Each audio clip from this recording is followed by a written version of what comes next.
হরে কৃষ্ণ। সব বৈষ্ণব চরণে আমার প্রণাম।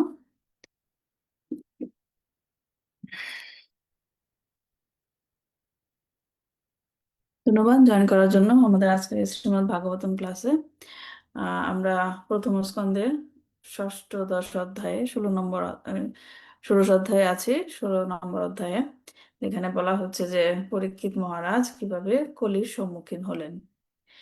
তো আজকে আমরা শ্লোক নাম্বার 3 থেকে পড়বো। গত সপ্তাহে আমরা 2 পর্যন্ত পড়েছিলাম। শুরুতে জয় রাধা মাধব মঙ্গলাচরণ দিয়ে শুরু করছি। জয় রাধা মাধব কুঞ্জ বিহারী, জয় রাধা মাধব কুঞ্জ বিহারী, জয় গোপীজন বল্লভ গিরিবরধারী, জয় গোপীজন বল্লভ গিরিবরধারী, যশোদানন্দন ব্রজজন রঞ্জন, যশোদানন্দন ব্রজজন রঞ্জন, যমুনা তীরা বনচারী, যমুনা তীরা বনচারী, জয় রাধা মাধব কুঞ্জ বিহারী, জয় রাধা মাধব কুঞ্জ বিহারী, হরে কৃষ্ণ কৃষ্ণ কৃষ্ণ কৃষ্ণ হরে হরে, হরে রাম রাম রাম রাম হরে হরে, হরে কৃষ্ণ কৃষ্ণ কৃষ্ণ কৃষ্ণ হরে হরে, হরে রাম রাম রাম রাম হরে হরে, জয় প্রভুপাদা প্রভুপাদা প্রভুপাদা, জয় প্রভুপাদা, জয় জয় প্রভুপাদ প্রভুপাদ প্রভুপাদ, জয় জয় প্রভুপাদ, নিতাই গৌরা হরি বল হরি বল হরি বল, নিতাই গৌরা হরি বল, নিতাই গৌরা হরি বল হরি বল, হরি বল, নিতাই গৌরা হরি বল। ओम अज्ञानातिमिरन्धस्य ज्ञानाञ्जन शलाकया चक्षुर्मिलितं येन तस्मै श्रीगुरुवे नमः। श्रीचैतन्यमनोभीष्टं स्थापितं येन भूतले स्वयं रूपं कदा मह्यं ददाति स्वपदान्तिकं। वन्देऽहं श्रीगुरु श्रीयुतपदकमलं श्रीगुरुन् वैष्णवांश्च श्रीरूपं साग्रजातं सहगण रघुनाथान्वितं तं सजीवं साद्वैतं सावधूतं परिजनसहितं कृष्णचैतन्यदेवं श्रीराधाकृष्णपादान् सहगण ललिता श्रीविशाखान्वितांश्च। হে কৃষ্ণ করুণা সিন্ধু দীনবন্ধু জগৎপতে, গোপেশ গোপিকা কান্ত রাধাকান্ত নমস্তুতে, তপ্ত কাঞ্চন গৌরাঙ্গী শ্রী রাধে বৃন্দাবনেশ্বরী, বৃষভানুসুতে দেবী প্রণমামি হরিপ্রিয়ে, বাঞ্ছাকল্পতরুভ্যশ্চ কৃপা সিন্ধুভ্যেব চ পতিতানাং পাবনেভ্যো বৈষ্ণবেভ্যো নমো নমঃ। নমো ওম বিষ্ণুপাদায় কৃষ্ণপ্রস্থায় ভূতলে শ্রীমতে ভক্তিবেদান্ত স্বামিনীতি নামিনে, নমস্তে সারস্বতী দেবে গৌরবাণী প্রচারিণে, নির্বিশেষ শূন্যবাদী পাশ্চাত্য দেশতারিণে। জয় শ্রীকৃষ্ণ চৈতন্য প্রভু নিত্যানন্দ, শ্রী অদ্বৈত গদাধর শ্রীবাসাদি গৌরভক্তবৃন্দ। হরে কৃষ্ণ কৃষ্ণ কৃষ্ণ হরে হরে, হরে রাম রাম রাম হরে হরে। নারায়ণং নমস্কৃত্যং নরং চৈব নরোত্তমং দেবীং সরস্বতীং ব্যাসং চিন্বন্তং স কথা কৃষ্ণ পুণ্যশ্রবণ কীর্তন হৃদয়ন্তস্থ হি অভদ্রাণি বিধুনতি সুরসতাম নষ্টপ্রায়েষু অভদ্রেষু নিত্যং ভগবত সেবয়া ভগবতীর উত্তম শ্লোকে ভক্তির ভবতি নষ্টে কি। ওম নমো ভগবতে বাসুদেবায়, ওম নমো ভগবতে বাসুদেবায়। ওম নমো ভগবতে বাসুদেবায়। শ্রীমদ্ ভাগবতম কি জয়, শিল প্রভুপাদ কি জয়, নিতাই গৌর প্রেমানন্দে, হরি হরি বল। ওকে।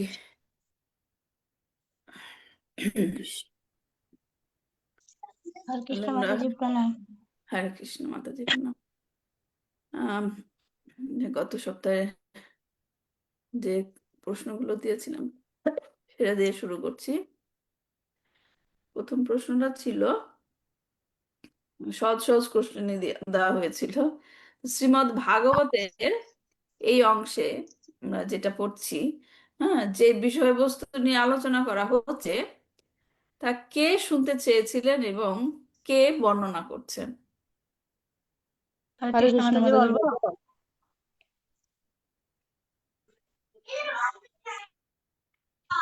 বলেন, কে বলতে চান? শৌনক ঋষি নেতৃত্ব সব ঋষি বর্ণনা করেছিলেন সুত গোস্বামী। হুম, কে জানতে চেয়েছিল? সৌনক। হ্যাঁ, সৌনক ঋষি জানতে চেয়েছিল। আর কে বর্ণনা করছেন?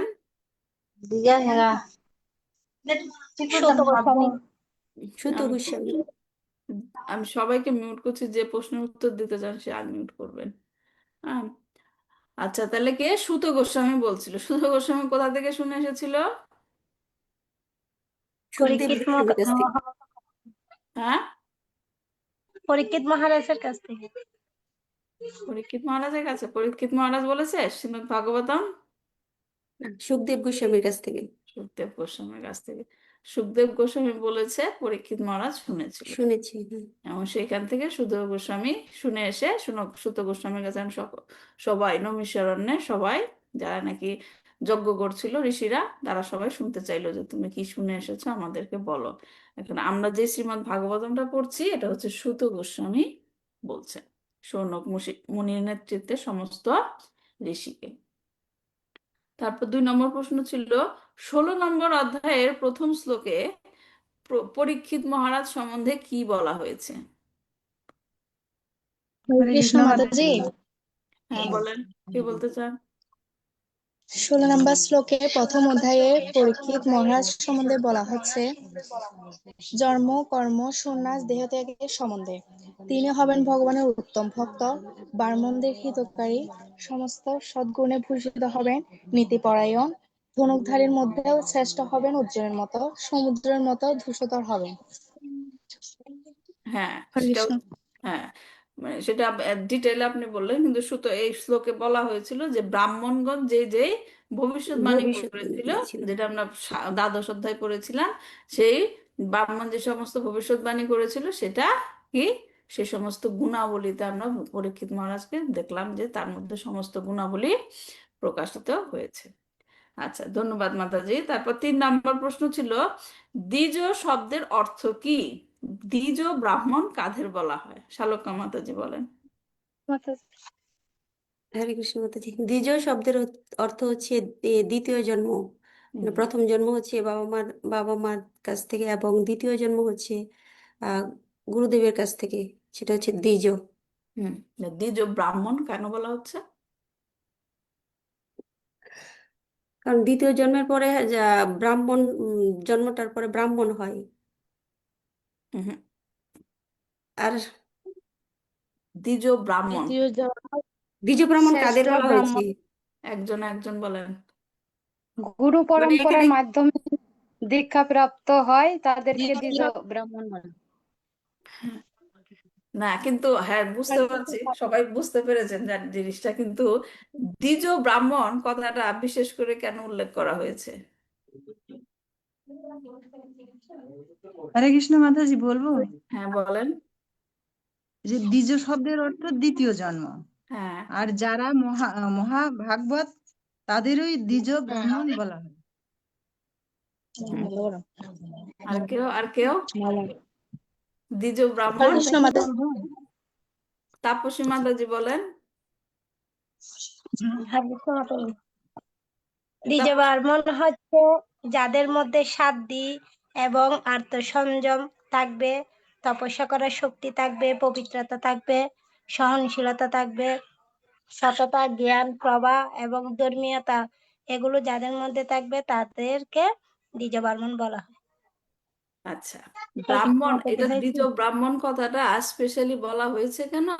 ব্রাহ্মণ অনেকেই ব্রাহ্মণ ঘরে জন্ম হলেই বলে যে ব্রাহ্মণ, পৈতা থাকলেই বলে ব্রাহ্মণ, রাইট? কিন্তু এখানে বলা হচ্ছে যে পরীক্ষিত মহারাজ সেই সমস্ত ব্রাহ্মণদের কাছ থেকে শিক্ষা পেয়েছিলেন, যারা যারা হচ্ছে কি দ্বিজ ব্রাহ্মণ, মানে ব্রাহ্মণের ঘরে জন্ম নিয়ে যে ব্রাহ্মণ তাদের কাছ থেকে না, যারা এরকম দ্বিতীয় জন্ম ঠিক আছে, আপনি হয়েছিল। কিন্তু লাস্টে নিয়ে হ্যাঁ, তো সেইটাই বলা হচ্ছে যে সেই সমস্ত ব্রাহ্মণদের কাছ থেকে তিনি শিক্ষা নিয়েছিলেন, যাদের তার দ্বিতীয়বার জন্ম হয়েছিল গুরুদেবের কাছ থেকে, হ্যাঁ, তাদের এরকম বৈদিক জ্ঞান আছে এবং তারা জ্ঞানে মানে তাদেরকে দ্বিতীয়বার জন্ম হয়েছিল সেই সমস্ত ব্রাহ্মণদের কাছ, তথাকথিত কোনো ব্রাহ্মণদের কাছ থেকে সে শিক্ষা নেয় নাই। এজন্য স্পেসিফিক্যালি এখানে বলা হয়েছে কি দ্বিজ ব্রাহ্মণ। ঠিক আছে, যারা যারা বলেছেন সবই ঠিক আছে, কিন্তু স্পেসিফিক্যালি যেটা আমি জানতে চেয়েছিলাম আর কি, দ্বিজ ব্রাহ্মণ কেন বলা হ্যাঁ হয়েছে। হ্যাঁ মাতাজি, আমি লিখছি যে যারা পরীক্ষিত মহারাজকে জন্মের পর ভবিষ্যৎবাণী করেছিলেন তাদের সেই ব্রাহ্মণদেরকে দ্বিজ ব্রাহ্মণ বলা হয়েছে। তো সেটা একই কথা না, যে তথাকথিত ব্রাহ্মণ না, তারা হচ্ছে দ্বিজ ব্রাহ্মণ ছিল। হরে ঠিক কৃষ্ণ আছে, মাতাজি, বলেন। যাদের কাছে এই গুণগুলো আছে এবং যারা অন্যকেও শিখায় তাদেরকে বলা হয় দ্বিজ ব্রাহ্মণ শ্রেষ্ঠ। বুঝতে পারছি, কথা একই সব ঘুরে আসছে, কিন্তু আমি যেটা বললাম সেটা হচ্ছে স্পেসিফিক, কেন দ্বিজ ব্রাহ্মণটা বলা উল্লেখ করা এরকম হয়েছিল। হয়েছে। ঠিক আছে, তারপরে পরের প্রশ্ন ছিল এই শ্লোকে আভিজাতা কবিদা এর অর্থ কি? আভিজাতা কবিদা, এই এই কথাটার অর্থ কি ছিল? মাতাজি, আমি লিখছি হচ্ছে জাত কর্ম অনুষ্ঠানে যারা অত্যন্ত পারদর্শী জ্যোতিষী। হুম, জাতকর্ম অনুষ্ঠানে যারা পারদর্শী ছিল, সবাইকে গিয়েই বললে, যেমন ধরো আমরা ব্রাহ্মণ ইনিশিয়েটেড, কিন্তু আমরা জ্যোতিষী বিদ্যা জানি না, তাই? তো সেই রকম যারা নাকি এই সমস্ত বিষয়ে পারদর্শী ছিল, হ্যাঁ, হুটহাট করে গিয়ে একজন শিশুর জন্ম হলো, তাকে হুটহাট করে গিয়ে বললেই হলো না যে সে ভবিষ্যতে এটা হবে, ভবিষ্যৎ সেটা না, তারা নাকি পারদর্শী, তারা এই ভবিষ্যৎবাণী করেছিল, যেটা নাকি পরবর্তীতে তার মধ্যে পরীক্ষিত মহারাজের মধ্যে দেখা গিয়েছিল, সে সমস্ত গুণাবলী ভূষিত হয়েছিল, প্রকাশ পেয়েছিল। তারপর লাস্টের লাইনটিতে বলা হয়েছিল সমাধিশান বিপ্রা মাহাত গুণাস্তথা। হুম, এটা মানে কি? আমি হরে কৃষ্ণ লিখছি মাতাজি, মাতাজি, বলবো? হে বলেন বলেন। ব্রাহ্মণগণ, মহান গুণাবলী সেই না না না তাদের মতামত প্রদান করেছিলেন, হে ব্রাহ্মণগণ, মহান গুণাবলী সেই অনুসারে। হ্যাঁ, মানে সেই গুণাবলীগুলো কি হয়েছিল মহারাজ পরীক্ষিতের মধ্যে দেখা গিয়েছিল। হ্যাঁ, হুম। যে সমাধিশন দেখা গিয়েছিল, তাদের সে মতামত যারা তারা দিয়েছিল, ভবিষ্যৎবাণী করেছিল, সেগুলা সেগুলা প্রকাশ হয়েছিল। ঠিক আছে, তাহলে এখন আমরা শুরু করি পরবর্তী শ্লোক থেকে।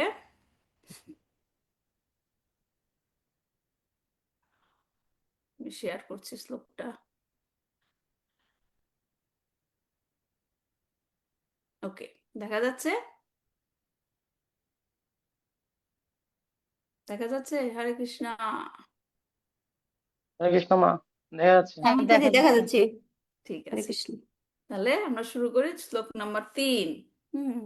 আজহারাস্য মেধাং স্ত্রীণ গঙ্গায়াং ভুরি দক্ষিণান শারদতং গুরুং কৃত্তা দেবা যত্রাক্ষি গোচরা। আজহারাস্য মেধাং স্ত্রীন গঙ্গায়াং ভুরি দক্ষিণান শারদত্তং গুরুং কৃত্তা দেবা যত্রাক্ষি গোচরা। আজাহারাশ্চ মেধাং স্ত্রীন গঙ্গায়াং ভুরি দক্ষিণান শারদত্তং গুরুং কৃত্তা দেবা যত্রাক্ষি গোচরা। কেউ পাঠ করতে চান শ্লোকটা? করতে চান কেউ? হরে কৃষ্ণ মাতাজি, আমি পড়বো। বলেন। শ্লোক 3। আজহর সমেধাং শুশ্রীন গঙ্গায়ম ভুরি দক্ষিণাম শারদাম সুগুরম কৃতাস দেবা যত্রাক্ষী গোচরা। আজহার অনুষ্ঠান করেছিলেন অশ্বমেধ যজ্ঞ তিন গঙ্গায়াম গঙ্গার তীরে ভুরি যথেষ্টভাবে দক্ষিণা দান করেছিলেন শারদতম কৃপাচার্যকে গুরুরূপে কৃতা বরণ করে দেবতাদের যত্র যেখানে অক্ষি চক্ষু গোচরা পথে। অনুবাদ: মহারাজ পরীক্ষিত কৃপাচার্যকে গুরুরূপে বরণ করে গঙ্গার তীরে 3টি অশ্বমেধ যজ্ঞ অনুষ্ঠান করেছিলেন। সেই যজ্ঞে তিনি প্রচুর দক্ষিণা দান করেছিলেন এবং এই যজ্ঞে সাধারণ মানুষেরাও স্বর্গের দেবতাদের দর্শন করতে পেরেছিলেন। হরে কৃষ্ণ। ধন্যবাদ মাতাজি। তাহলে এখানে দেখেন কি বলা হচ্ছে, আমরা আগে শিল প্রভুপাদের তাৎপর্য পড়ে নিই। শিল প্রভুপাদের তাৎপর্য, শিল প্রভুপাদ কি জয়। এই শ্লোকটি থেকে বোঝা যায় যে উচ্চতর লোকের অধিবাসীদের পক্ষে গ্রহ থেকে গ্রহান্তরে ভ্রমণ করা খুবই সহজ। কেন বলছে? কারণ এখানে বলছে যে স্বর্গের দেবতারা নেমে এসেছিলেন সেই যজ্ঞে। হ্যাঁ, মহারাজ পরীক্ষিত কি করেছিল? যজ্ঞ অনুষ্ঠান করেছিল এবং সেই যজ্ঞে দেবতারা এসেছিল। এবং শুধু তাই না, দেবতারা আসলো এবং সেখানকার সাধারণ লোকজন সবাই দেবতাদের দর্শন করতে পারলো। তো এখানে বলছে যে উচ্চতর লোকের অধিবাসীদের পক্ষে গ্রহ থেকে গ্রহান্তরে ভ্রমণ করা খুবই সহজ। পরাক্রমশালী রাজা মহারাজা কর্তৃক অনুষ্ঠিত যজ্ঞে যোগদান করার জন্য স্বর্গের দেবতাদের এই পৃথিবীতে আসার বহু বর্ণনা শ্রীমদ্ ভাগবতে রয়েছে। এই শ্লোকে আমরা দেখতে পাই যে মহারাজ পরীক্ষিতের অশ্বমেধ যজ্ঞে সাধারণ মানুষেরাও স্বর্গের দেবতাদের দেখতে পেয়েছিলেন। স্বর্গের দেবতারা সচরাচর সাধারণ মানুষের গোচরীভূত হন না, ঠিক যেমন ভগবান সকলের গোচরীভূত নন। কিন্তু ভগবান যেমন তার অহৈতুকী কৃপার প্রভাবে এই পৃথিবীতে অবতরণ করে সাধারণ মানুষের দৃষ্টিপথে প্রকাশিত হন, তেমনি স্বর্গের দেবতারাও তাদের স্বীয় কৃপাবশে সাধারণ মানুষদের গোচরীভূত হয়েছিলেন। যদিও স্বর্গের দেবতারা পৃথিবীর অধিবাসীদের চর্মচক্ষে প্রকাশিত হন না, কিন্তু মহারাজ পরীক্ষিতের প্রভাবে দেবতারা দৃষ্টিপথে প্রকাশিত হয়েছিলেন। মেঘ যেমন বাড়ি বর্ষণ করে, এই সমস্ত যজ্ঞে রাজারা তেমনি উদারভাবে দান করতেন। মেঘ হচ্ছে জলেরই রূপান্তর, অথবা বলা যায় যে পৃথিবীর জলই মেঘে পরিণত হয়। তেমনি রাজারা প্রজাদের কাছ থেকে কর সংগ্রহ করে এই ধরনের যজ্ঞে তা দান করতেন। হ্যাঁ, দেখতে পাচ্ছেন যে তারা ট্যাক্স কর নিত, কিন্তু সেগুলো আবার কি করতো? দান করে দিত। হ্যাঁ, বৃষ্টি যেমন অঝোর ধারায় ঝরে এবং মনে হয় যেন প্রয়োজনের অতিরিক্ত বাড়ি বর্ষণ হচ্ছে, তেমনি রাজারা যে দান করতেন তা নাগরিকদের প্রয়োজনের অতিরিক্ত বলেই মনে হতো। হ্যাঁ, শিল প্রভুপাদ তার ক্লাসে বলেছেন যে তার সেই সমস্ত যুগে তারা যে ব্রাহ্মণদের দান করত, সোনার সব জিনিসপাতি দান করত ব্রাহ্মণদের। হ্যাঁ, সোনার থালা, সোনার বাটি, সোনা এটা। কিন্তু ব্রাহ্মণদের তো, তখনকার ব্রাহ্মণদের কথা বলছি, তখন ব্রাহ্মণরা কি এগুলা তো তাদের দরকার ছিল না। তারা এমনও হয়েছে যে যারা তাদের দান করার পর তারা যখন বাড়ি চলে যেত, সেগুলো কি গার্বেজে ফেলে দিয়ে যেত, সোনার থালা বাটি। হ্যাঁ, তো যাই হোক, আমরা একটু ডিটেলস আলোচনা করব। হ্যাঁ, বৃষ্টি যেমন অঝোর ধারায় ঝরে এবং তখন মনে হয় যেন প্রয়োজনের অতিরিক্ত বাড়ি বর্ষণ হচ্ছে, তেমনি রাজারা যে দান করতেন তা নাগরিকদের প্রয়োজনের অতিরিক্ত বলেই মনে হতো। তৃপ্ত নাগরিকেরা কখনো রাজার বিরুদ্ধে বিদ্রোহ করে না এবং তাই তখনকার দিনে রাজতান্ত্রিক রাষ্ট্রের কোনো পরিবর্তন করার প্রয়োজন হতো না। মহারাজ পরীক্ষিতের মতো রাজাকেও সদ্গুরুর নির্দেশ গ্রহণ করার প্রয়োজন হতো। এইভাবে পরিচালিত না হলে পারমার্থিক জীবনে উন্নতি সাধন করা যায় না। গুরুকে অবশ্যই সদ্গুরু হতে হয় এবং আত্মতত্ত্ব জ্ঞান লাভেচ্ছু মানুষকে প্রকৃত সাফল্য লাভের জন্য অবশ্যই সদ্গুরুর আশ্রয় গ্রহণ করতে হয়। তাহলে এইখানে এই শ্লোকে আমরা যেই জিনিসগুলো আমাদের জানতে হবে, বুঝতে হবে। আমি এখানে হাইলাইট করেছি। প্রথমে কি অশ্বমেধ যজ্ঞ, তারপর কি ভুরি দক্ষিণান, প্রচুর পরিমাণে দান করতেন। তারপর কি গুরু, গুরু রূপে বরণ করেছিল কাকে এখানে? কৃপাচার্যকে। আর যে পরের পয়েন্টটা কি, যে দেবতারা নেমে এসেছিল এবং সাধারণ মানুষেরা তাদেরকে দেখতে পেয়েছিল। তা আসুন আমরা একে একে সেগুলো একটু আলোচনা করি। হ্যাঁ, তো প্রথমটা কি, যে সাধারণ মানুষেরা, মানুষের দ্বারা দেবতাদের দর্শন পাওয়া, সাধারণ মানুষদের দ্বারা। তো স্বাভাবিকভাবে অনেকে প্রশ্ন করতে পারেন যে দেব দেবীদের যে এত পূজা অর্চনা করা হয়, আমরা তাদের দেখতে পাই না কেন? হ্যাঁ, দেব দেবীদের এত পূজা অর্চনা করা হয়, তাদের আমরা দেখতে পাই না কেন? কিন্তু আমরা এই শ্লোকে দেখতে পাচ্ছি যে মহারাজ পরীক্ষিত যজ্ঞে দেবতাদের নিয়ে এসেছিলেন এবং সাধারণ মানুষেরা তাদের দেখতে পেয়েছিলেন। একজন রাজা বা রাষ্ট্রপতিকে যেমন যে কোনো জায়গায় যে কোনো মানুষের নিমন্ত্রণে নিয়ে যাওয়া যায় না, তেমনি রাজা বা দেবতারা বা নারদ মুনির মতো ঋষিরাও, হ্যাঁ, যে জায়গায় আসবেন তাহলে সেই জায়গাটা বিশেষ কোনো জায়গা, এবং বিশেষ কোনো মানুষ তাদেরকে নিমন্ত্রণ করেছে, এবং পরীক্ষিত মহারাজ হচ্ছে সেই মানুষদের মধ্যে একজন, সেই রকম মানুষদের মধ্যে একজন। এবং তার স্থানটা ছিল, তার যজ্ঞের স্থানটা ছিল দেবতাদের আসার মতো যোগ্য স্থান। হ্যাঁ, শুধু ডাকলেই চলে আসবে, আমি আহ্বান করব চলে আসুন শিব, চলে আসুন দুর্গা মা, কি সম্ভব? না, যোগ্যতা দেখাতে হবে, যোগ্যতা, আসার, নিমন্ত্রণ করার মতো যোগ্য হতে হবে, এবং সেই স্থানটা তাদের আসার জন্য যোগ্য কিনা। তো এই শ্লোকে যে সময়কার কথা বলা হয়েছে, হ্যাঁ, সেই সময় এক গ্রহ থেকে আরেক গ্রহে যাওয়া আসা কি ছিল? জাস্ট আমরা যেমন এই বাড়ি থেকে ওই বাড়ি যাই, তো সেই রকম তাদের সেই সময়টা ছিল, সেই রকম অহরহ যাওয়া আসা হতো। যেমন আমরা উদাহরণ দেখতে পাই, অর্জুন স্বর্গলোকে গমন করেছিলেন। অর্জুন স্বর্গে গিয়েছিল না কুরুক্ষেত্র যুদ্ধের আগে? অর্জুন স্বর্গে গিয়েছিল। তেমনি মহারাজ পরীক্ষিত বা অন্যান্য মহারাজা, মহারাজ যুধিষ্ঠিরের মতো মহান রাজারা যখন এই ধরনের যজ্ঞ করত, তখন দেবতারা সেখানে আমন্ত্রিত হতো। হ্যাঁ, শুধু তারা আসতেন যে তাই নয়, সাধারণ মানুষরা তাদেরকে কি করতে পারতেন? দেখতে পেতেন তাদের চোখ দিয়ে। তাই এখানে বলা হচ্ছে কি, ইয়াত্রাক্ষী গোচরা, যে তিনি সেই দেখার জন্য কি উপযুক্ত চোখ থাকতে হবে, উপযুক্ত চোখ থাকতে হবে ভগবানকে দেখার জন্য, দেবতাদের দেখার জন্য। শুধু ক্লেম করলে হবে না যে এত পূজা অর্চনা করছি, দর্শন তো পাই না। আমাদের পূজা অর্চনা সঠিক হচ্ছে কিনা, যোগ্য হচ্ছে কিনা, সেটা তো আমরা কখনো বিচার করি না। তারপর মহারাজ পরীক্ষিত এতটাই মহিমান্বিত রাজা ছিলেন যে তার আমন্ত্রণে দেবতারা আসতেন এবং সাধারণ মানুষ তাদেরকে দেখতে পেতেন, সেটা সম্ভব ছিলেন।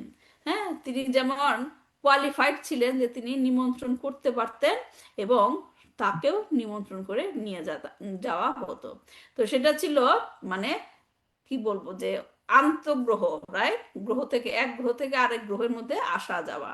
কিন্তু এখনকার সময়ের জন্য সেটা অসম্ভব। হ্যাঁ, তারপর ঊর্ধ্বলোকের যে গ্রহে যাওয়া প্রসঙ্গে ভগবান, ঊর্ধ্বলোক তো না এরকম সূর্যলোকে যাওয়া, স্বর্গলোকে যাওয়া, এটা তো ঊর্ধ্বলোক, রাইট?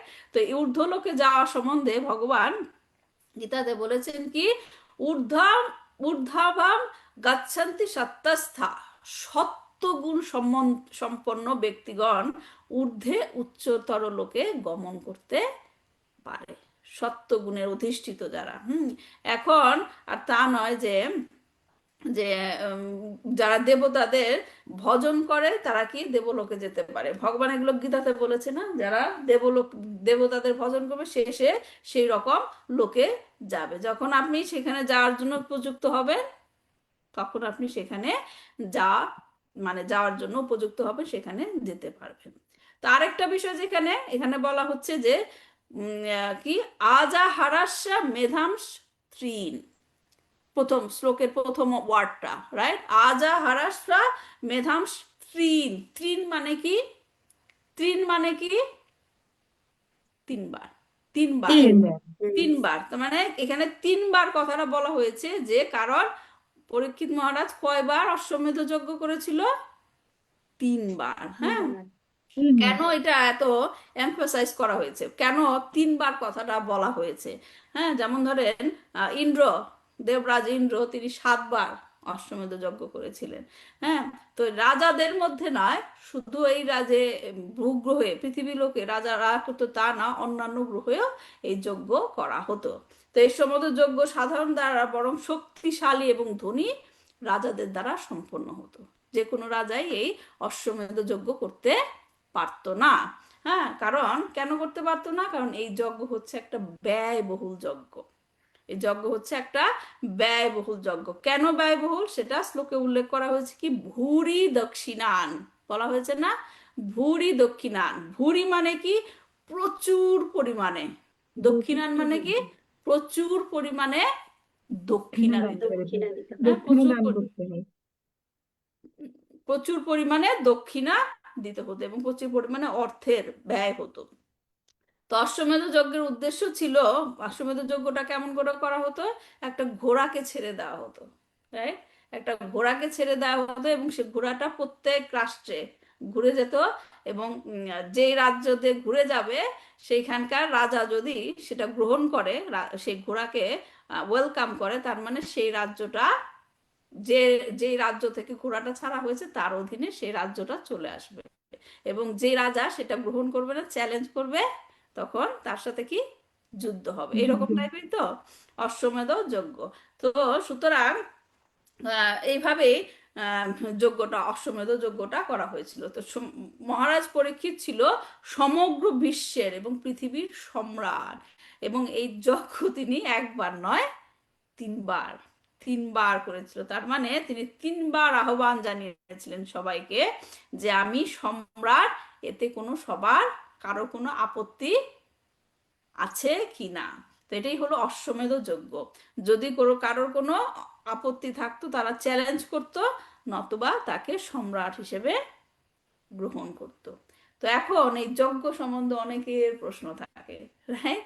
অনেকের প্রশ্ন থাকে অশ্বমেধ যজ্ঞ, গোমেধ যজ্ঞ, রাইট? তো এই কলিযুগে এই ধরনের যজ্ঞ কি সম্পূর্ণভাবে নিষেধ। হ্যাঁ, এই সমস্ত নিষেধ। যজ্ঞ এই কলিযুগে সম্পূর্ণভাবে নিষেধ। এখন আমাদের মনে প্রশ্ন আসতে পারে যে সেই যুগে রাজারা যজ্ঞ করত, কেন তা এই যুগে নিষেধ, রাইট? তো সেই প্রশ্নের উত্তর আমরা চৈতন্য চরিতামৃত থেকে পাই, যেখানে আমি দেখি এটা শেয়ার করি, আপনার একসাথেই পড়ি আমরা। চৈতন্য চরিতামৃতের আদি লীলার আদি লীলার 17 নম্বর অধ্যায়, 17 নম্বর অধ্যায়ে সেখানে যে চাঁদ কাজী, চাঁদ কাজী তো চেনেন সবাই, চাঁদ কাজী, হ্যাঁ, চাঁদ কাজীর সাথে চৈতন্য মহাপ্রভুর কি কথোপকথন হয়েছিল। চাঁদ কাজীকে চৈতন্য মহাপ্রভু কি কি কিভাবে ডাকতো জানেন?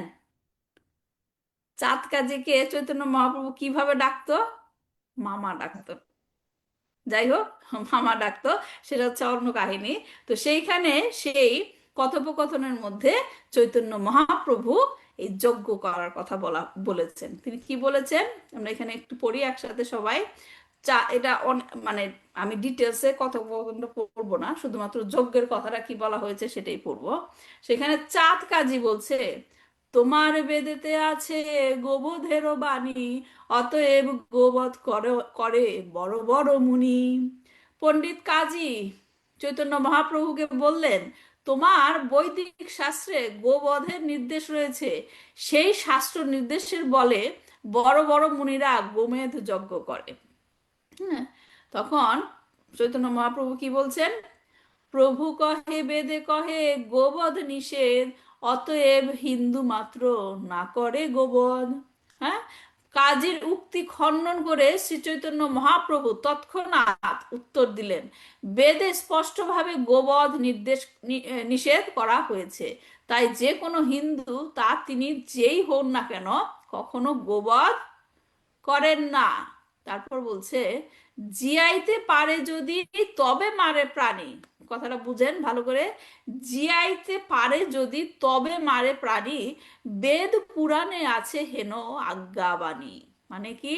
বেদ ও পুরাণে নির্দেশ দেওয়া হয়েছে, যজ্ঞের নির্দেশ দেওয়া হয়েছে, যদি কেউ যদি কোনো প্রাণীকে নবজীবন দান করতে পারে, জিয়াইতে পারে, তাহলে গবেষণার উদ্দেশ্যে সে প্রাণী সে বধ করতে পারে। অতএব জড়দগব মারে মণিগণ, বেদ মন্ত্রে সিদ্ধ করে তাহারও জীবন। জড়দগব মানে কি? জড়দগব মানে কি জানেন কেউ? জড়দগব মানে মানে অনেক বয়স হয়ে গেছে, অনেক বয়স হয়ে গেছে সেই পশুটার, মানে একদম শেষ বয়সে, নড়তে চড়তে পারে না সেই রকম, জড়োদ্গব। তাই মুনি ঋষিরা অতি বৃদ্ধ জড়োদ্গব পশুদের কখনো কখনো মেরে বৈদিক মন্ত্রের সাহায্যে তাদেরকে নবজীবন দান করতেন। তারপর বলছে যে জড়োদ্গব হইয়া যুবা হয় আর বার, তাতে তার বধ নহে হয় উপকার। বুঝতে পারছেন কি বলতে চাচ্ছে চৈতন্য মহাপ্রভু? বলছে এই ধরনের বৃদ্ধ ও পঙ্গু জড়োদ্গব পশুদের যখন এভাবেই নবজীবন দান করা হতো, তাতে তাদের বধ করা হতো না, পক্ষান্তরে তাদের মহা উপকার সাধন করা হতো। কলিকালে তৈছে শক্তি নাহি ক ব্রাহ্মণে, অতএব গোবধ কেহ না করে এখনে। পূর্বে মহাশক্তিশালী ব্রাহ্মণেরা বৈদিক মন্ত্রের সাহায্যে এই ধরনের কার্য সাধন করতে পারতেন, কিন্তু এখন এই কলিযুগে সেই রকম শক্তিশালী কোনো ব্রাহ্মণই নেই। হ্যাঁ, শক্তিশালী কেন বলা হচ্ছে? গায়ের জোর শক্তিশালী সেটার কথা বলছে? শক্তিশালী মানে কি? শক্তিশালী মন্ত্রের মানে জন্য। মন্ত্রের জোর, তারা সেরকম মন্ত্র উচ্চারণই করতে পারে না। তাই গাভী ও বৃষদের নবজীবন দান করার যে গোমেধ যজ্ঞ, তা সম্পূর্ণভাবে নিষিদ্ধ। তারপরে যে মেইন কথাটা এখানে বলেছে চৈতন্য মহাপ্রভু, অশ্বমেধং গবালম্ভং সন্ন্যাসং পৈতৃকম দেবরেণ সুতং পত্তিং কলৌ পঞ্চ বিবর্জয়েত। বিবর্জয়েত কি বিবর্জনের কথা বলা হয়েছে? এই কলিযুগে 5টি কর্ম নিষিদ্ধ। হ্যাঁ, কি কি? অশ্বমেধ যজ্ঞ, গোমেধ যজ্ঞ, সন্ন্যাস আশ্রম গ্রহণ, পিতৃপুরুষদের শ্রাদ্ধে মাংস নিবেদন এবং দেবরের দ্বারা সন্তান উৎপাদন। তার মানে এখানে কি কর্ম যজ্ঞের কথা কি বলা হয়েছে? অশ্বমেধ যজ্ঞ, গোমেধ যজ্ঞ, এগুলা হচ্ছে নিষিদ্ধ। তো এই যুগে এই সমস্ত যজ্ঞ হচ্ছে নিষিদ্ধ। ঠিক আছে? তো অশ্বমেধ যজ্ঞ কেন নিষিদ্ধ আমরা জানলাম, যে এই যুগে কোনো যজ্ঞই সম্ভব নয়, কেননা সেই পরিমাণ দান করার কোনো অর্থ নেই। এক হচ্ছে আমরা জানলাম ব্রাহ্মণেরা সেই রকম ভাবে মন্ত্র উচ্চারণ করতে পারে না, সেরকম কোয়ালিফাইড ব্রাহ্মণ নাই। আর দ্বিতীয় কি, প্রচুর পরিমাণে অর্থের প্রয়োজন, ভুরি দক্ষিণা দিতে হবে। তো এখানে যেটা বলা হয়েছে ভুরি দক্ষিণা, ভুরি মানে অসীম পরিমাণ, অসীম পরিমাণ। এবং আরেকটি কারণ হচ্ছে কি, কোনো দক্ষ কি নাই, ব্রাহ্মণ নাই, ব্রাহ্মণ নাই সেরকম মন্ত্র উচ্চারণ করে কি করার কথা। আসলে এই সমস্ত যজ্ঞের জীবিত করা। উদ্দেশ্য কি? এই সমস্ত যজ্ঞের উদ্দেশ্য কি? মন্ত্র উচ্চারণ করে কি করবে বলেন? শ্রী ভগবানকে প্রসন্ন করবেন। হ্যাঁ, ভগবান শ্রীকৃষ্ণকে প্রসন্ন করবেন। না না না, এখানে যে সমস্ত যজ্ঞ যজ্ঞ করার উদ্দেশ্যটা কি ছিল? আগের দিনে যে যজ্ঞ করা হতো, বললাম না একটু আগেই, জরোদ্গব মানে কি? মৃত যে বয়স্ক প্রাণীগুলাকে আবার নবজীবন দিত হ্যাঁ, মন্ত্রের মাধ্যমে তাদেরকে মন্ত্রের নবজীবন মাধ্যমে। দান করা হতো। এর জন্য চৈতন্য মহাপ্রভু কি বলছেন, যে তার মানে তাদেরকে বধ করা হতো না, তাদেরকে প্রকৃতপক্ষে নবজীবন দান করা হতো। হ্যাঁ, তাদের বৈদিক মন্ত্র নিখুঁত ভাবে জপ করতে হয়, যাতে আগুনে একটি ঘোড়া বা গাভীকে নিক্ষেপ করলে সে নতুন জীবন নিয়ে বের হয়ে আসবে। ফিরে আসতো। তো সেই রূপে নির্ভুল ভাবে মন্ত্র উচ্চারণ করার মতো কোনো ব্রাহ্মণ নেই। হ্যাঁ, তার মানে এই কলিযুগে তাহলে কি করতে হবে? কলিযুগে তাহলে আমাদের কি করতে হবে, সেটা চৈতন্য চরিতামৃততে অন্তলীলায় মহাপ্রভু আবার বলছেন। হর্ষে যজ্ঞ। প্রভু কহেন শুন, স্বরূপ রাম রায়, সংকীর্তন কলো পরম উপায়। উল্লসিত অন্তরে একদিন শ্রী চৈতন্য মহাপ্রভু দামোদরকে বললেন, দামোদর এবং রামানন্দ রায়কে বললেন, শোনো স্বরূপ দামোদর এবং রামানন্দ রায়, ভগবানের দিব্য নাম সংকীর্তন এই কলিযুগে উদ্ধার পাওয়ার একমাত্র উপায়। সংকীর্তন যজ্ঞে কল কৃষ্ণ আরাধন, সেই তো সুমেধা পায় কৃষ্ণের চরণ। সুমেধা মানে কি? সুমেধা মানে কি?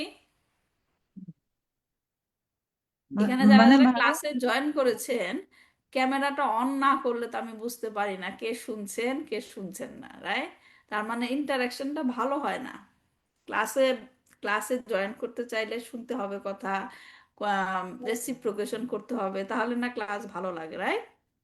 ক্যামেরাটা অন করে বসেন, তাহলে বুঝতে পারবো যে আপনারা আমার কথা শুনছেন এবং কথা জিজ্ঞেস করা যায়, রাইট? ক্যামেরাটা অন করে বসুন প্লিজ। হ্যাঁ, তাহলে কি হচ্ছে, এই কলিযুগে শ্রীকৃষ্ণের আরাধনা করার পন্থা হচ্ছে কি? সংকীর্তন যজ্ঞ। যিনি তা করেন তিনি কি? সুমেধা। সুমেধা মানে কি? মানে ভালো বুঝতে পারে, ভালো জানতে পারে। বুদ্ধিমান। বুদ্ধিমান। বুদ্ধিমান। সুমেধা হুম, হচ্ছে বুদ্ধিমান। কে কে বুদ্ধিমান হতে চায় বুদ্ধিমান। এখানে? সবাই। সবাই সবাই বুদ্ধিমান। বুদ্ধিমান সবাই হতে চায়। দেখেন বুদ্ধিমান হতে চায়, কিন্তু কেউই বুদ্ধিমানের কাজ করে না। সবাই না। বলে আমি বুদ্ধিমান হব, কিন্তু বুদ্ধিমান হতে গেলে কি কাজ করতে হবে চৈতন্য মহাপ্রভু বলেই দিয়েছে এখানে, কিন্তু সেই পথে কেউ হাঁটে না। কিন্তু সবাই বলে আমি বুদ্ধিমান, রাইট? সবাই বলে আমি বুদ্ধিমান। তো এটা কি বলছে চৈতন্য মহাপ্রভু? যে তিনি শ্রীকৃষ্ণের, সেই বুদ্ধিমান ব্যক্তি কি শ্রীকৃষ্ণের চরণে আশ্রয় লাভ করেন, রাইট? যজ্ঞে সংকীর্তন প্রায় যজন্তি সুমেধাসা। বুদ্ধিমানেরা এই কলিযুগে নাম সংকীর্তনের দ্বারা ভগবানের কি করে? উপাসনা করে থাকে। একটাই একটাই কাজ কি? শুধু হরিনাম করো, হরিনাম সংকীর্তন করো। এটি হচ্ছে কি? শাস্ত্রসম্মত। কথাটা বোঝা গেছে? শাস্ত্রসম্মত মানে কি? যেটা শাস্ত্রের দ্বারা আমাদেরকে বলা হয়েছে। কে বলেছে? যে কোনো লোক? যে কোনো লোক বলেছে? না মা, কে? ঋষিরা। ভগবান নিজে বলেছেন এখানে, ঋষিরা তো বলেনি, এখানে ভগবান নিজে বলেছেন। আর আমরা কি ভগবানের কাছে যেতে চাই, কিন্তু ভগবানের কথা শুনি না, তাই? ভগবান যেটা বলে দিয়েছে সেটা আমরা আর ফলো করি না, কিন্তু ভগবানের কাছে যেতে চাই। হ্যাঁ, তো সেটাই বলছে যে নাম সংকীর্তন হইতে সর্বানর্থ নাশ, শুভ সর্ব শুভোদয় কৃষ্ণ প্রেমের উল্লাস, রাইট? যে শ্রীকৃষ্ণের দিব্য নাম কীর্তনের মাধ্যমে সমস্ত অনর্থ থেকে মুক্ত হওয়া যায়, সকল প্রকার মঙ্গলের উদয় হয় এবং কৃষ্ণ প্রেম তরঙ্গের দ্বারা নিজেকে প্রবাহিত করা যায়। তাহলে কি একটাই প্রেসক্রিপশন ভগবান দিয়েছে। আমরা এখন কি আছি? অসুস্থ অবস্থায় আছি, রাইট? অসুস্থ অবস্থায় আছি না? এখন অসুস্থ অবস্থায় মেডিকেশন লাগে, এবং মেডিকেশন একজনই ডাক্তার, কে? ভগবান। এবং ভগবান আমাদেরকে মেডিসিন দিয়েছে, প্রেসক্রিপশন লিখে দিয়েছে না? হাতে হাতে দেখেন, আমরা প্রেসক্রিপশন নিয়ে আসি ডাক্তারের কাছ থেকে, কিন্তু ভগবানের প্রেসক্রিপশন আমরা শাস্ত্রে পাই। এবং একটাই ওষুধ দিয়েছে, 3-4টা ওষুধ দেয় নাই, একটাই ওষুধ। কি ওষুধ দিয়েছে মাধবী মাতাজি ভগবান আমাদেরকে? আপনি কি মনে করেন আপনি অসুস্থ? হুম। হ্যাঁ, আপনি মনে করেন আপনি অসুস্থ? হ্যাঁ, হ্যাঁ, মানসিক ভাবে তো অসুস্থ, ভগবান নাম জপ করতে পারি না ঠিক মতো, ভগবানের সংকীর্তন করতে পারি না, কিন্তু নিজের অসুস্থই মনে হয়। তো অসুস্থ হলে প্রেসক্রিপশন দিয়েছে ভগবান? হ্যাঁ, হ্যাঁ, দিয়েছে। দেখি। কি ওষুধ দিয়েছে? হরে হরিনাম। কৃষ্ণ। হরিনাম সংকীর্তন, ভগবানের নাম কীর্তন। তো এজন্য এটাকে কি বলা হয়? শাস্ত্র সম্মত। এটা হচ্ছে শাস্ত্র সম্মত। এখন এই যে শাস্ত্র সম্মত কথাটা বলা হলো, এখন কে আমাদেরকে গাইড করবে যে এটা শাস্ত্রে লেখা আছে, শাস্ত্র সম্মত উপায় তুমি করো? কে করবে গাইড? গুরুদেব, ব্রাহ্মণরা। গুরু। তার মানে কি আমরা নিজেরা হুমজিক্যালি ও এটা শাস্ত্রে লেখা আছে, লেখা আছে ওইভাবে ফলো করি, তখনই বিপদটা হয়। কেন? কেন বিপদ হয়? কারণ এক একজন এক এক ভাবে বুঝে, এক একজন এক এক ভাবে বোঝে। তাহলে যদি এরমই হতো না, আপনি স্কুলে ভর্তি হতাম, ছেলে মেয়েদের স্কুলে ভর্তি করালাম, স্কুলে রেজিস্ট্রেশন করা হয়ে গেছে, বোর্ডে যে সমস্ত বই পড়তে বলা হয়েছে বই বই কিনে নিয়ে এসেছি, তোমার আর স্কুলে যেতে হবে না, বাসায় বসে বসে বই পড়ো, তারপর পরীক্ষার টাইমে গিয়ে পরীক্ষা দাও। এই কি সিস্টেম? না এই কি সিস্টেম? বইগুলো থাকলেই কি পরীক্ষা দেওয়ার জন্য উপযুক্ত আমরা? না না, বইগুলো একজনকে পড়াতে হবে। বইয়েই কিন্তু সব লেখা আছে, কিন্তু তারপরও কেউ একজন পড়ায়। কে পড়ায়? শিক্ষক। টিচার শিক্ষক পড়ায়, রাইট? তো সেই রকমই শাস্ত্রে সবকিছুই লেখা আছে, কিন্তু শাস্ত্রসম্মত উপায়ে কাজ করার জন্য আমাদেরকে একজনের গাইড করতে হয়, এবং সে গাইড কে করে? গুরু। গুরু পরম্পরা থেকে হ্যাঁ, আসে হ্যাঁ, গুরু করে। তাই এই শ্লোকে আমরা দেখতে পাচ্ছি মহারাজ পরীক্ষিত তিনি দেখেন শুদ্ধ ভক্ত কত, যার আমন্ত্রণে দেবতারা চলে আসে। হ্যাঁ, সে হচ্ছে কৃষ্ণের কি, কৃষ্ণের সাথে লিঙ্কড, রাইট? পাণ্ডবদের নাতি। সে তো মনে করতে পারো আমার অন্য গুরু গুরু টুরুর দরকার নেই, আমি নিজেই তো বুঝি সব, রাইট? কিন্তু তিনি কি তাই করেছিলেন? তা করেননি। আমরা এই শ্লোকে কি দেখতে পাই? তিনি কি করেছিলেন? যজ্ঞের শুরুতে কৃপাচার্যকে গুরু রূপে বরণ করেছিলেন। হ্যাঁ, সারা দত্তাম গুরু কীর্তা, সবকিছু গুরুর নির্দেশনায় করা উচিত, খেয়াল খুশি মতো নয়। এই ভেবে নয় যে আমি সবকিছু বুঝতে পেরেছি, এখন আমি নিজের মতো নিজে করে করব।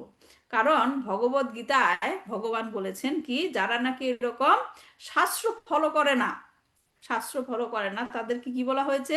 ইয়া শাস্ত্রা বিধিম উৎসৃজ্য বর্তাতে কামাকারতা নাসা সিদ্ধিম অভাবনতি না সুখাম না পরাম গতিম।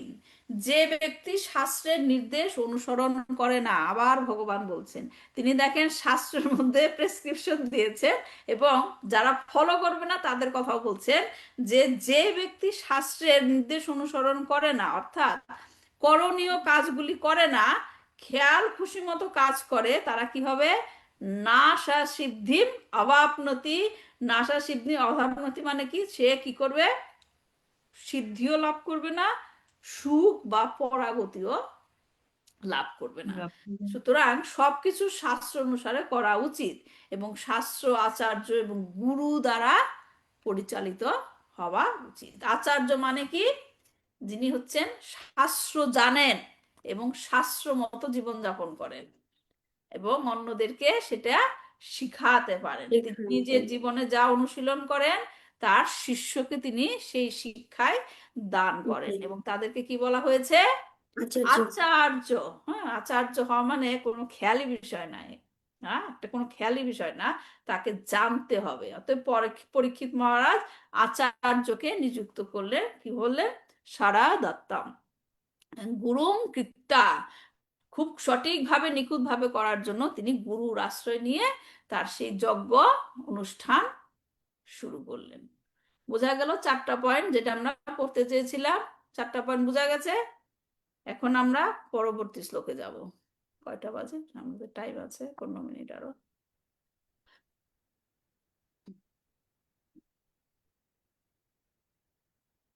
পরের শ্লোকটাতে যাচ্ছি।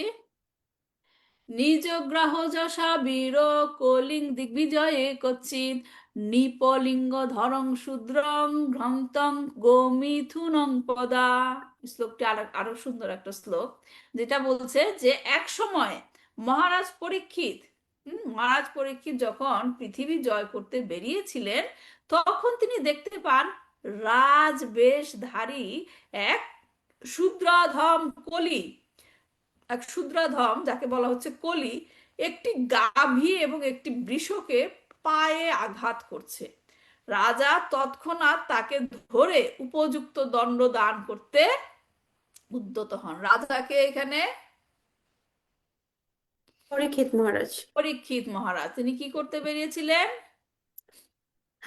পৃথিবী জয় করতে বেরিয়েছিলেন। হ্যাঁ, এবং বের বের হয়ে কি দেখতে পেলেন? কলি কলি একটি গাভী এবং একটি বৃষকে আঘাত করছে। হ্যাঁ, এবং তা দেখে তিনি সাথে সাথে কি করলেন? তাকে দণ্ডদান উপযুক্ত করতে উদ্যত দণ্ডদান হন। করতে উদ্যত হলেন। অজিত প্রভু, আপনি কিছু করতে যাচ্ছেন? স্ক্রিনে অনেক দাগ পড়ে যাচ্ছে। যাই হোক, তাহলে আমরা তাৎপর্য তাৎপর্য পড়ছি। শিল প্রভুপাদ তাৎপর্য বলছেন কি, মহারাজ পরীক্ষিত নিজের মহিমা প্রচার করার জন্য পৃথিবী জয় করতে বেরোননি। দেখেন কথাগুলো শোনেন। পৃথিবী জয় করতে বেরোননি, তিনি সিংহাসনে আরোহণ করার পর পৃথিবী জয় করতে বেরিয়েছিলেন অন্য রাষ্ট্রকে আক্রমণ করার জন্য নয়। আমরা ডিটেলসে পড়বো কি কারণে তিনি বের হয়েছিলেন। তিনি ছিলেন সারা পৃথিবীর সম্রাট এবং সমস্ত ক্ষুদ্র ক্ষুদ্র রাষ্ট্রগুলি ইতিমধ্যেই তার অধীনস্থ হয়েছিল। তিনি বেরিয়েছিলেন ভগবানকে কেন্দ্র করে রাষ্ট্রগুলি পরিচালিত হচ্ছে কিনা তা দেখবার জন্য। এই পয়েন্টটাই আমরা আলোচনা করব যে রাষ্ট্রগুলি কি ভগবানকে কেন্দ্র করে পরিচালিত হচ্ছে কিনা। ভগবানের প্রতিনিধি হওয়ার ফলে রাজার কর্তব্য হচ্ছে যথাযথভাবে ভগবানের ইচ্ছা সম্পাদন করা। তার কার্যকলাপে স্বীয় মহিমা প্রচারের কোনো প্রশ্নই ওঠে না। হ্যাঁ, তাই মহারাজ পরীক্ষিত যখন দেখলেন রাজ বেশ পরিহিত, এই লাইনটাই হচ্ছে আমাদের খুব একটা গুরুত্বপূর্ণ জিনিস যে বুঝতে হবে। রাজ বেশ পরিহিত একটি শূদ্র একটি গাভী এবং একটি বৃষের পায়ে আঘাত করছে, তখন তিনি তৎক্ষণাৎ তাকে বন্দি করে দণ্ড প্রদান করেন।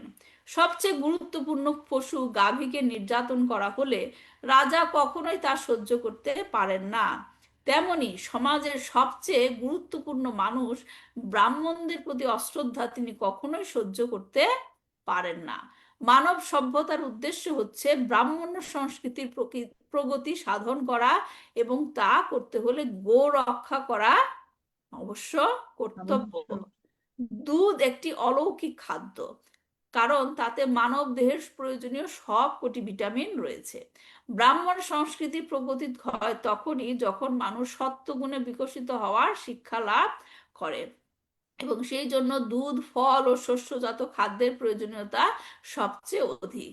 একজন রাজবেশধারী কৃষ্ণবর্ণ শূদ্রকে মানব সমাজের সবচেয়ে হিতকারী পশু গাভীকে নির্যাতন করতে দেখে পরীক্ষিত মহারাজ অত্যন্ত আশ্চর্য হয়েছিলেন। কলিযুগ মানেই হচ্ছে অরাজকতা এবং কলহ, এবং এই অরাজকতা এবং কলহের মূল কারণ হচ্ছে নিম্ন শ্রেণীর নিষ্কর্মা মানুষেরা, যাদের কোনো রকম উচ্চ আকাঙ্ক্ষা নেই, তাদের রাষ্ট্রের কর্ণধারের ভূমিকা গ্রহণ করা।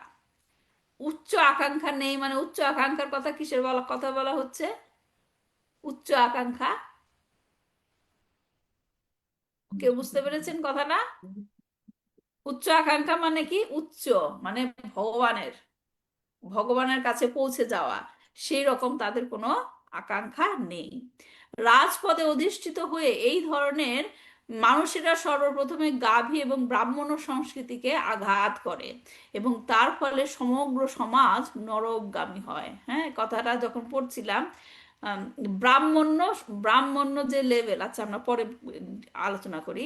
উপযুক্ত শিক্ষায় শিক্ষিত মহারাজ পরীক্ষিত এই পৃথিবীর সমস্ত কলহের মূল কারণ উপলব্ধি করেছিলেন, তাই তিনি সেই কারণটি অঙ্কুরেই বিনাশ করতে চেয়েছিলেন। তাহলে এখান থেকে আমাদের কি কি শিখতে হবে? প্রথমে বলা হচ্ছে কি যে মহারাজ পরীক্ষিত স্বীয় শক্তির দ্বারা, হ্যাঁ, নিরাগ্রাহা জুষা মানে স্বীয় শক্তির দ্বারা তিনি উপযুক্ত দণ্ডদান করেছিলেন। কখন এবং কাকে? যখন তিনি পৃথিবী জয় করতে বের হয়েছিলেন, এবং তখন তিনি কাকে দেখলেন? কলিকে। কলিকে। এবং সেই কলি কি ছিল? রাজবেশধারী এক শূদ্রাধম। হ্যাঁ, এবং তিনি কি করছিলেন? শূদ্র বলা হচ্ছে কেন? তার কার্যকলাপ দেখে। কি কাজ করছিলেন তিনি? গাভীকে আঘাত করছিল, গাভীকে এবং বৃষকে। হ্যাঁ, কিন্তু তিনি রাজার পোশাক পরেছিলেন। রাইট? তো এখান থেকে আমাদের শিক্ষণীয় কি ঘটছে আসলে কলিযুগে। হ্যাঁ, তো এখানে কলিকে রাজবেশধারী শূদ্রাধম বলা হচ্ছে। শূদ্রাধম মানে কি? শূদ্র এবং অধম। হ্যাঁ, শূদ্র এবং অধম মানে, কিন্তু তিনি কি হয়েছিলেন? রাজার পোশাক নিয়েছিলেন। এখানে কি বলা হচ্ছে? রাজ বেশধারী। হ্যাঁ, রাজা কারা? রাজা কারা হয়? শাসন করে যারা। হ্যাঁ, না বুঝতে পেরেছি, ক্ষত্রিয়রা, রাইট? ক্ষত্রিয়রা রাজা হয়, ক্ষত্রিয় রাজা হয়। কিন্তু এখানে বলা হচ্ছে তিনি একজন শূদ্র, কিন্তু শূদ্র। পোশাক পরেছেন কার মতো? রাজার রাজবেশ, মতো। রাজার ক্ষত্রিয়ের মতো, মতো, ক্ষত্রিয়ের মতো। তিনি শূদ্র কিন্তু পোশাক পরেছেন ক্ষত্রিয়ের মতো, যার উপযুক্ত তিনি নন। পয়েন্টটা বুঝতে পারছেন? তাকে তাকে দেখেই যে পরীক্ষিত মহারাজ বলছে শূদ্র তা না, তার আচরণ কার্যকলাপ দেখে, দেখে তাকে আচরণ বলছে শূদ্র, শূদ্র। কিন্তু তিনি রাজার পোশাক পরেছেন। তার মানে কি, তিনি যে জিনিসের জন্য উপযুক্ত না সেটাই সে পরেছেন। সে যে জিনিসের জন্য উপযুক্ত না, কারণ তার কার্যকলাপ হচ্ছে শূদ্র, শূদ্রের অন্তর্গত, কিন্তু তিনি পোশাক পরেছেন ক্ষত্রিয়, রাজার মতো। ক্ষত্রিয়ের। ক্ষত্রিয়ের পোশাক পরেছেন। তো এখানে খুব গভীর একটা অর্থ জড়িয়ে আছে, যা এখন কলি যুগে ঘটছে। হ্যাঁ, যে যাদের যেটা যোগ্যতা নাই সেটা সে জোর করে নিচ্ছে। বুঝতে পেরেছেন পয়েন্টটা? কলিযুগে এটাই হচ্ছে, যে যার যে যোগ্যতা নাই সে সেই পদে নিজেকে অভিষিক্ত করছে। প্রতিষ্ঠিত করতে হ্যাঁ, চাচ্ছে। হ্যাঁ। তো ভগবদ গীতাতে ভগবান বলেছেন যে তিনি গুণ কর্ম অনুসারে 4 ধরনের বর্ণ সৃষ্টি বর্ণ করেছেন। সৃষ্টি করেছে। কি কি বর্ণ? ব্রাহ্মণ, ক্ষত্রিয়, বৈশ্য, শূদ্র। হ্যাঁ, প্রথম শ্রেণী, দ্বিতীয় শ্রেণী, তৃতীয় শ্রেণী, আর কি চতুর্থ চতুর্থ শ্রেণী। প্রথম শ্রেণী যে, তার নাম কি? ব্রাহ্মণ। ব্রাহ্মণ। কারা ব্রাহ্মণরা? কারা হয়? যারা নাকি বুদ্ধিমান ব্যক্তি। যারা বুদ্ধিমান ব্যক্তি, যেমন ধরেন আমরা যদি আমাদের এই সমাজে দেখি, কাদেরকে ব্রাহ্মণ শ্রেণীর মধ্যে ধরা যায়? যেমন বৈজ্ঞানিক, দার্শনিক, গণিতবিদ, হ্যাঁ, মহান ধর্মগুরু, তারা হচ্ছে কি ওই রকম ক্যাটাগরি, তারা হচ্ছে প্রথম শ্রেণীর মানুষ, তারা হচ্ছে ব্রাহ্মণ। দ্বিতীয়টা কি? ক্ষত্রিয়। ক্ষত্রিয়। তারা তারা কি কাজ করে? প্রশাসন দেখে, রাইট? অ্যাডমিনিস্ট্রেশন। যা অ্যাডমিনিস্ট্রেশন দেখে যে সবকিছু পরিচালনা সুষ্ঠুভাবে হচ্ছে কিনা। হ্যাঁ, সরকার যারা তারা তাদের কাজ কি হওয়া উচিত? জনগণ সুখী থাকেন কিনা, জনগণ যেন অসুখী না থাকে। হ্যাঁ, জনগণ যেন চোর দুর্বৃত্ত দ্বারা কি ক্ষতিগ্রস্ত না হয়, এটা হচ্ছে তাদের প্রথম কাজ। সুশাসন মানে হলো জনগণ মনে করবে যে আমরা সুরক্ষিত, আমরা সুরক্ষিত, তাদের সম্পত্তি এবং ব্যক্তি ব্যক্তি হিসেবেও তারা সুরক্ষিত। যখন দেশের জনগণ এই রকম ভাবে মনে করবে, তখন কি বলা হবে? সরকার ভালো, গভর্নমেন্ট ভালো, রাজা ভালো, কারণ তিনি কি করছেন? জনগণদের টেক কেয়ার করছেন। তার মানে এরা কারা? ক্ষত্রিয়। ক্ষত্রিয়। তারপর হচ্ছে চলতে গেলে অর্থের প্রয়োজন হবে, রাইট? সে অর্থ উৎপাদনকারী কারা? বৈশ্য, বৈশ্য। ব্যবসা বৈশ্য। বাণিজ্য হচ্ছে করে। বৈশ্য। আবার লাস্টের ক্যাটাগরি কি? শূদ্র। শূদ্র। শূদ্রের কাজ কি? সকলের সকল শ্রেণী করা। সেবা করা। সেবা। তাদের একটাই কাজ হচ্ছে, উপরে যে 3 শ্রেণীর কথা বলা হলো, তাদেরকে কি করা? তাদের সেবা সেবা করা। করা। তাদের হ্যাঁ, শূদ্রদের রাজনৈতিক অংশ নেওয়ার জন্য তৈরি করা হয়নি। তো এখন এখানে যেটা বলা হয়েছে শ্লোকের মধ্যে, দেখেন লেখা আছে কি? নৃপা লিঙ্গা ধারাম শূদ্রাম। নৃপা মানে কি? নৃপা মানে রাজা, নৃপ মানে রাজা। হ্যাঁ, লিঙ্গা মানে কি? লক্ষণ। হ্যাঁ, নিপা মানে লিঙ্গা মানে লক্ষণ।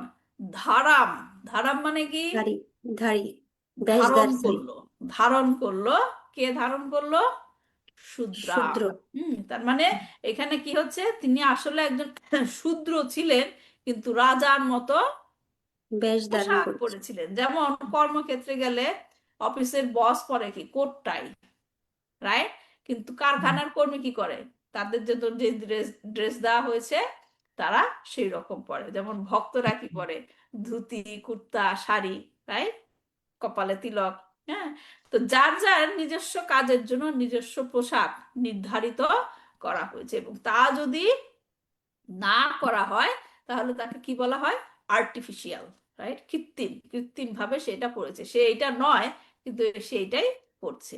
তাই এখানে বলা হচ্ছে যে শূদ্র রাজার পোশাক পরেছিল, হ্যাঁ, নিপালিঙ্গা ধারাম শূদ্রাম, শূদ্র হওয়া সত্ত্বেও কৃত্রিম ভাবে সে রাজার পোশাক পরেছিল।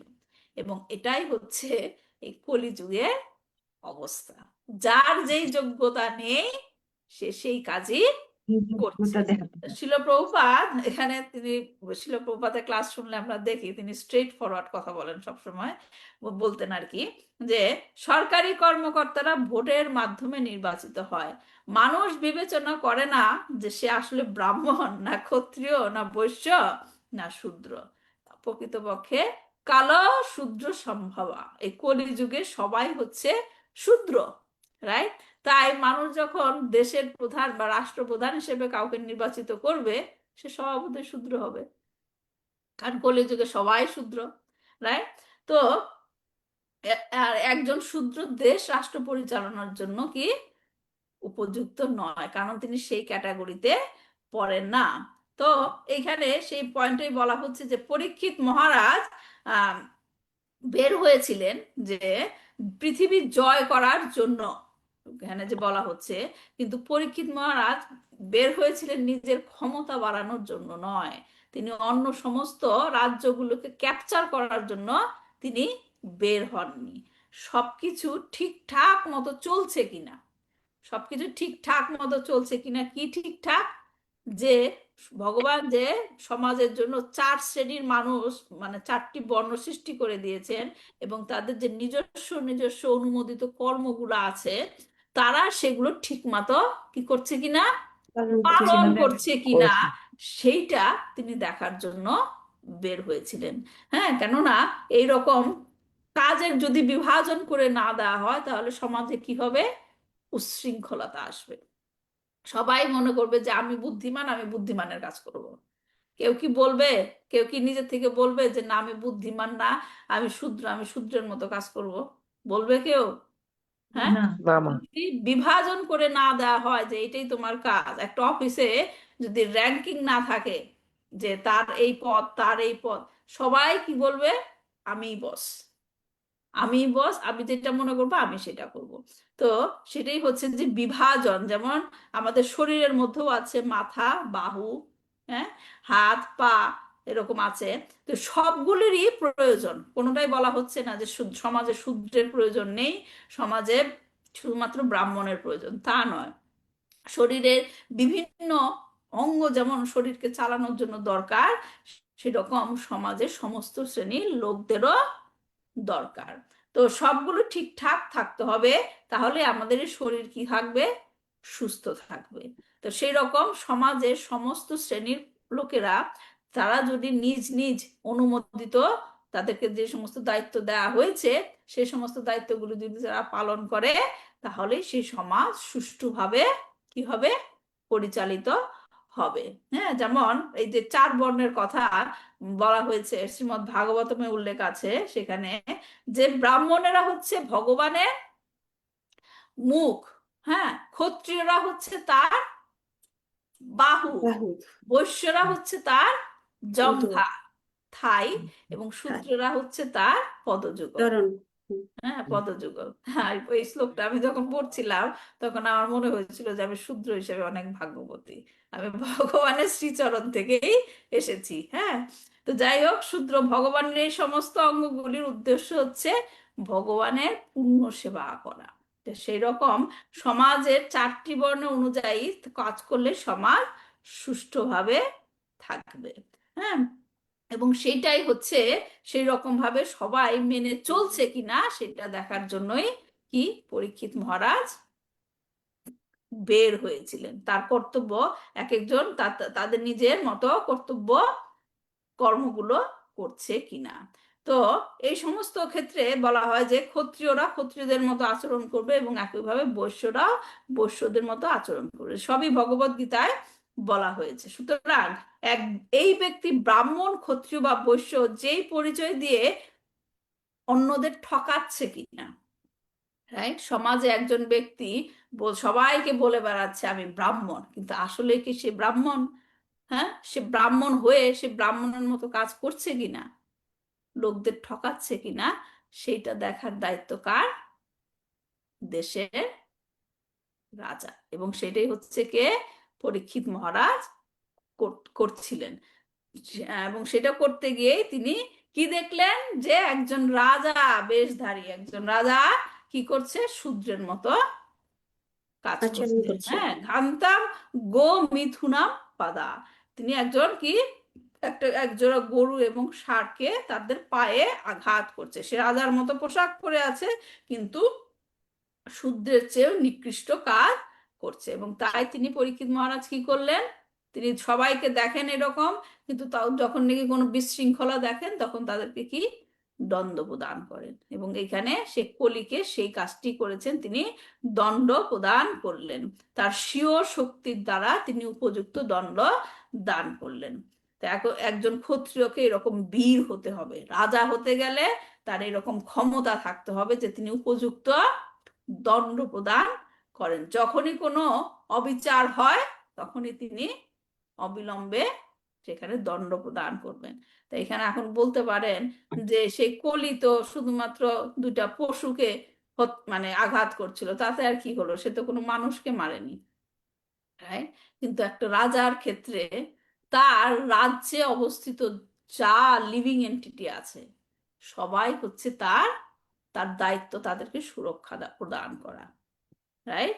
তো যে ভূমিতে তারা আছে, যে কোনো পশু, যে কোনো রকমের পশুই আছে, সকলকে, একজন মানুষকে যেরকম টেক কেয়ার করা উচিত তাদেরকেও সুরক্ষা প্রদান করা উচিত, যেটা আমরা এই পরীক্ষিত মহারাজের এই লীলা থেকে, এইখান থেকে আমরা শিক্ষা পাই।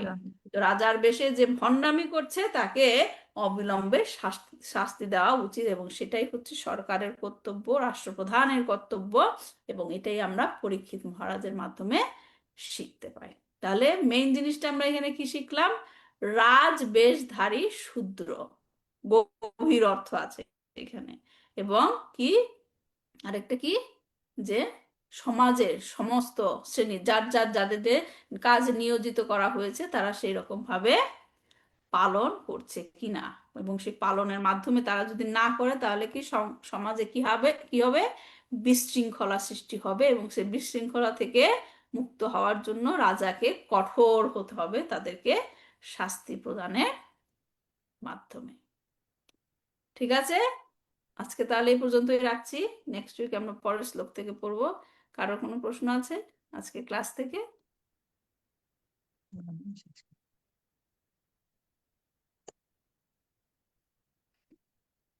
হরে কৃষ্ণ। আজকে অজিত কৃষ্ণ দাস প্রভু, উনি নতুন জয়েন করেছে, আমি জানি না কারোর কাছ থেকে সে লিঙ্কটা পেয়েছে কিনা।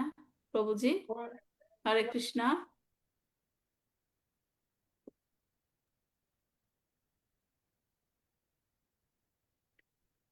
আচ্ছা, উনি আমাদের কাছে নেই, তাহলে ঠিক আছে, তাহলে আমাদের ক্লাসটা আজকে শেষ করছি, দেখা হবে। হরে কৃষ্ণ মা, প্রণাম। হ্যাঁ, প্রণাম প্রভুজি। মা, আপনার এই কল্কির প্রসঙ্গ কি আরো আসবে সামনে? কল্কি মানে কল্কি অবতার? কলিযুগ নিয়ে, না কলিযুগ নিয়ে কি প্রসঙ্গ আরো আসবে, মানে সামনে আরো?